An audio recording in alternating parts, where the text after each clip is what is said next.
This video is sponsored by Squarespace. So we've been a bit busy around here. I didn't interact with the internet for months, which is honestly a very big deal for me. I just wasn't as plugged in as I usually am, but I still got some news here and there. So this video is dedicated to all of the hot takes that I just never posted or tweeted or Insta-storied. I feel like we have to start with the Vision Pro. I got a chance to test that out when they first released it, and I will say, putting that headset on for the first time and interacting with it was nothing short but magical. How the eye tracking works, where you just look at something and it selects that thing. It just feels like you're in another world. But the Vision Pro has the same exact problem that the Meta Quest has, that all headsets in the history of headsets have had, even though the Vision Pro is light years ahead on software and just usability, and obviously having the ecosystem, the Apple ecosystem, but these things just end up being a paperweight. I'm a fan of tech. I usually buy the latest and greatest, especially if I can make a video on it, but this is the first time that Apple released a product where, even though I have used it, I looked at the price tag and I looked at what I was getting, and I just knew that I wasn't going to use it enough to justify that price. And I feel like when this thing first came out, everyone was making videos about it, and now it's kind of just like crickets. I was even listening to a podcast with Casey Neistat, who made a really cool video about it, and he said this. Do you actually use the Apple Vision Pro? It pains me to say this because when that thing came out, I was like, this is it. It's in the same drawer as my, whatever the Meta one's called, the Meta Quest 3. Yeah, the Quest. Which just like my kids are like, can I play with it? I take it out and it's dead. It's been sitting in there for so long. The first thing that I emphasized about Vision Pro in my first video was how extremely heavy it was. Because the headset is heavy. It is very heavy. I'm sure it won't be a problem for big set people who have necks the size of Formula 1 drivers, but for the majority of people, and honestly probably a lot of women, you're just gonna be like, oh wow, that's so cool. I'm not gonna put this on my face every day. Not just the weight of it, but just having something on your face is so uncomfortable, especially if you wear makeup. When you take off that thing, you just have a ring around your face.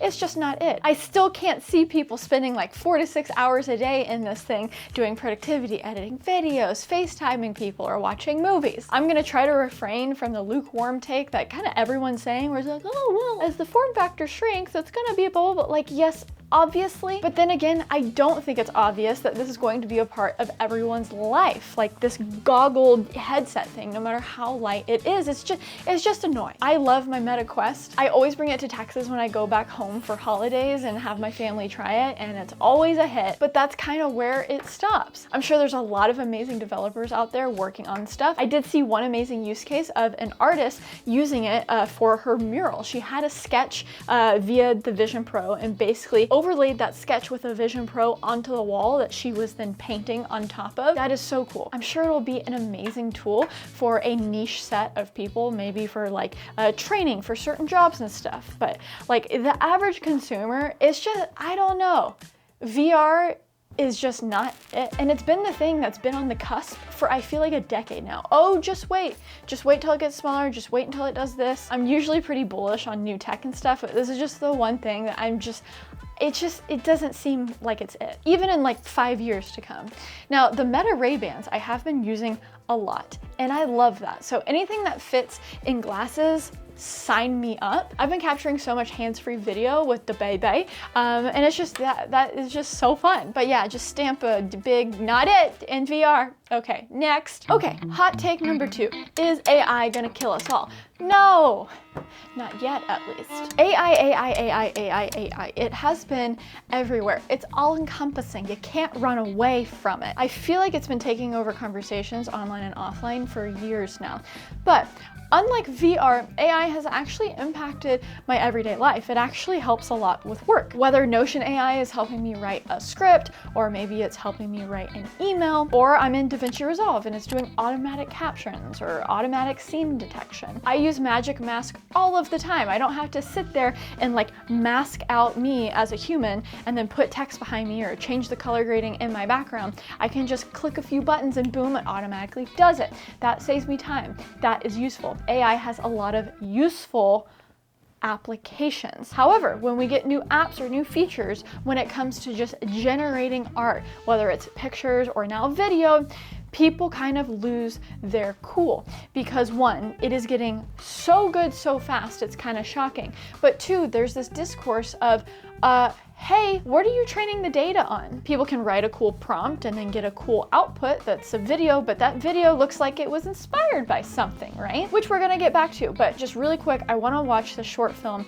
that was released in collaboration with OpenAI's SORA, that's their new text-to-video generator, and a production company called Shy Kids, which that is the biggest part of this that really got lost in the discourse on Twitter, is there was an actual group of people who made this. It wasn't someone in their basement that just typed a few words and outputted this video. So let's watch it real quick. You're gonna hear a little bit of baby girl in the back. So this is AI generated video. Well, they say everyone has something unique about them. Quite obvious what that thing is. Baby girl, do you want to hang out with me? I'm joking. Okay, we have a guest star here, a YouTube superstar in the making. Are you okay? You're not hungry, just ate. Okay, she settled back down her bassinet. I am literally filled with hot air. Yeah, living like this has its challenges. Windy days, for one, are particularly troublesome. Or there was the one time my girlfriend insisted I go to the cactus store to get my Uncle Jerry a wedding present. Ugh. What do I love? At this point, I was like, oh my God, AI made this? We're doomed. This is like so clever, right? And the actual images are fantastic. And the consistency of the look, fantastic. Way from deflation. That cat looks great. So I try to live life with a lightness, a buoyancy, a joie de vivre. I got a lot of ideas keeping this thing full. With any luck, I'll find a way to share them with everyone else. Okay, so did that actually make you feel something? Because when I first watched this, I was like, wow, this is very good. It wasn't very gimmicky at all. All of the examples I've seen on Twitter are just not the best. Like that clip of the dog looking at fire. That's one of the first videos that OpenAI posted, and you're just like, okay, this is probably just a ripoff of someone's, animation style. But here's the kicker with that Airhead short. There's actually a lot of behind the scenes out there, and it took multiple people to make it. The actual script wasn't written by AI. It was written by the humans, which is funny because that kind of seems like the lowest hanging fruit of this whole video, but it's also what made it special. It made you feel some stuff. But even the actual video, I expected, and then they probably color graded it, right? Because it all looked very cohesive. But the actual clips, they still did some post-production VFX to the clips to really hammer the point home of the balloon and stuff. It didn't come out perfectly from Sora AI. You can say, sure, eventually it'll be able to do all of that, but to get an end product like that, I think these tools are always going to have a human's touch and a human who understands color grading, vibe, who's made a video by themselves. I don't think you're gonna get a Joe Schmo off the street and they're gonna be able to make something like this with all of these AI tools. Yeah, you agree? So should artists actually be worried about this? Well, the reality is people are already worried about it. When Corridor Digital made that video with a huge animation project they did with AI, people weren't stoked on that. Dare I say they were like slightly canceled, because if we're being honest, whether it's animation or a certain style of capturing video, that AI video has to be trained on something. It has to come from somewhere that some person actually shot or some person actually drew and animated. I thought that Corridor Digital video was amazing, and I feel like as people who make the content, you truly have to be testing out these new technologies to not be left behind. But I feel like we have to get to a point where artists are somehow getting some sort of royalties. It seems intimidating. I don't know how we would do that, but there's a ton of smart people out there working on AI. I'm sure they can figure it out. Even when executives of OpenAI are just straight up asked, hey, what are these models trained on? They just don't answer that. It's kind of crazy that this is still some big mystery.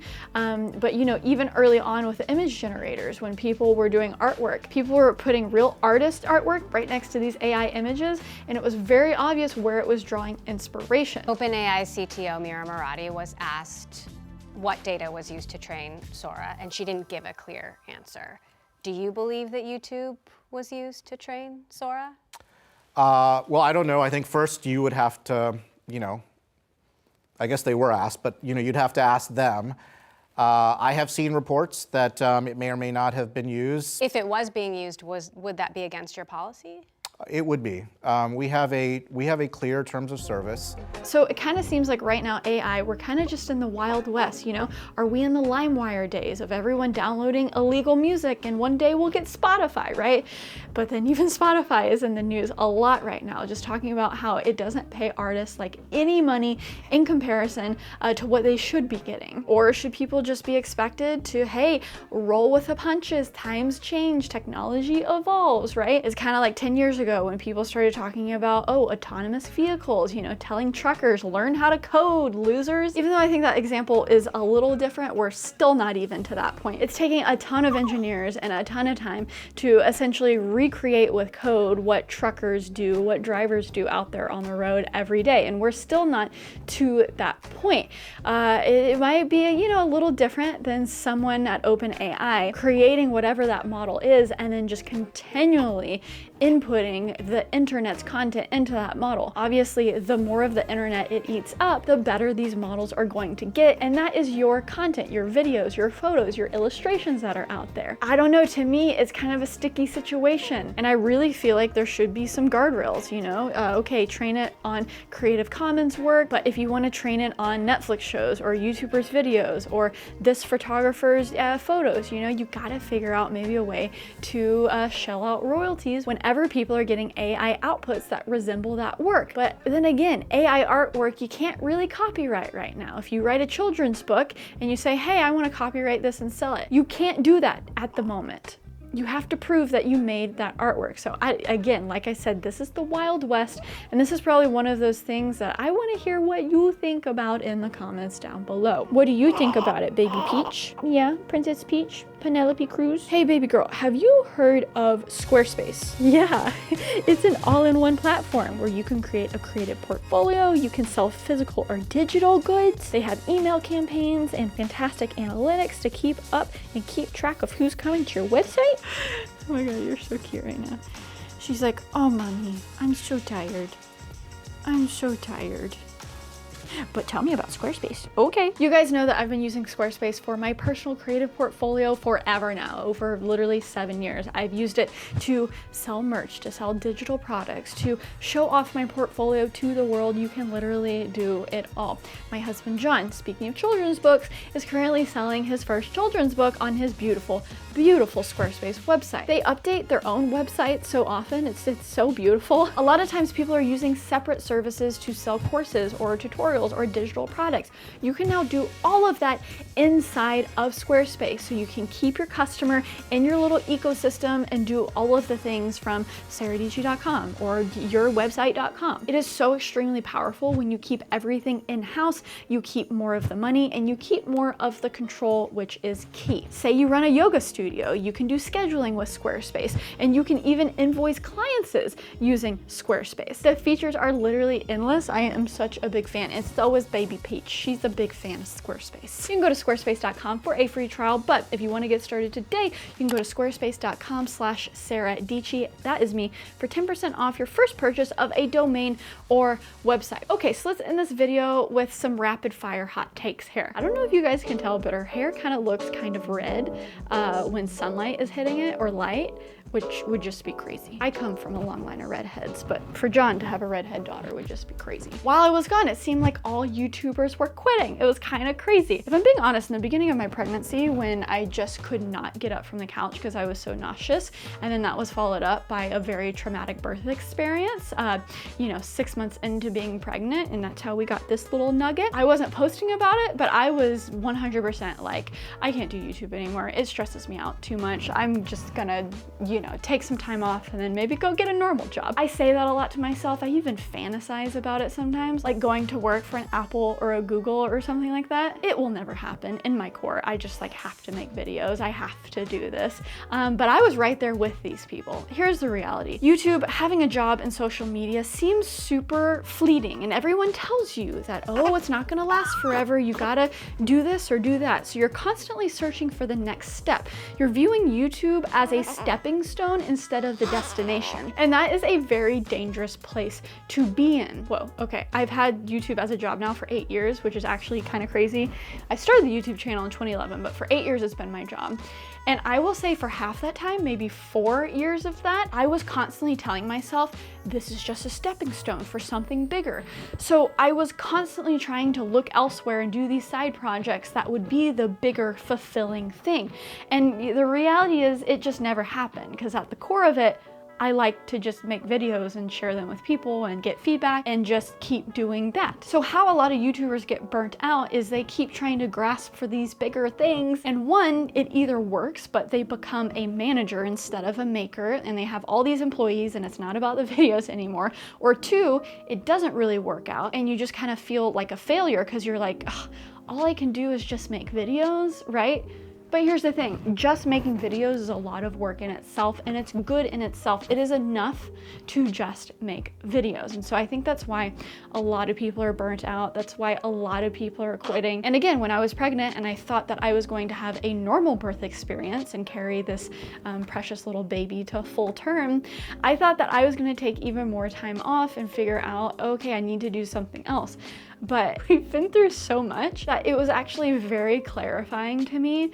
Like, this right here is the bigger purpose, not a billion-dollar company that I have to run and employ a lot of people and make more money. Like, it just, I don't know, I don't care about that literally anymore. And if I'm being honest, I did a lot of work this past year on myself and on organizing my life and just stopping what I was doing, the treadmill of a lot of branded content. And so I kind of find myself coming back to videos in a much more healthy place now. I don't know how long it'll last, but yeah, I want to do it. And so just making videos and just being this baby girl's mom is enough for me right now, and it's really special. And so yeah, what was I talking about? YouTubers quitting, and I said this was going to be a lightning round. Okay, that is fake news. The Rivian R3, it looks so cool. It just looks like that like little small electric Honda, but just bigger, which I was such a big fan of.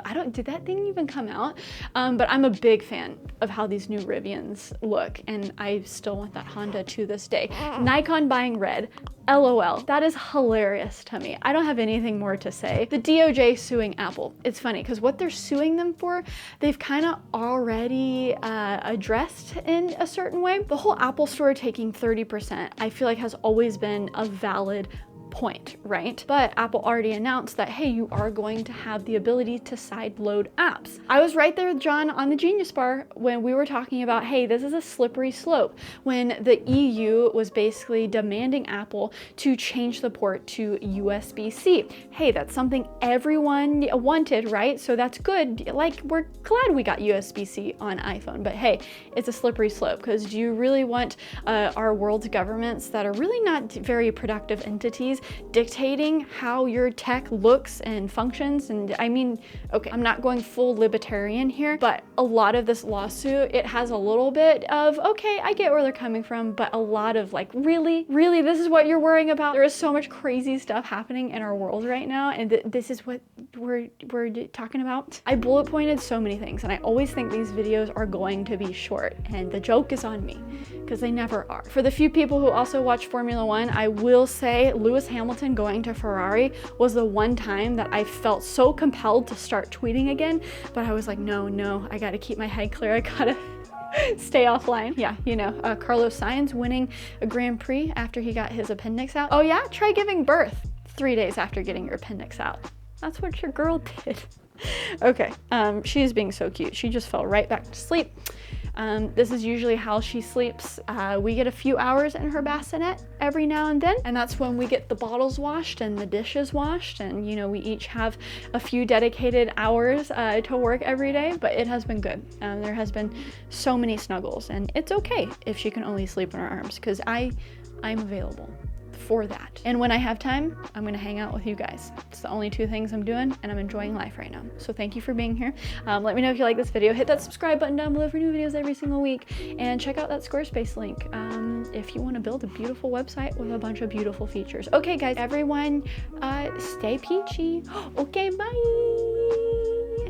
I know.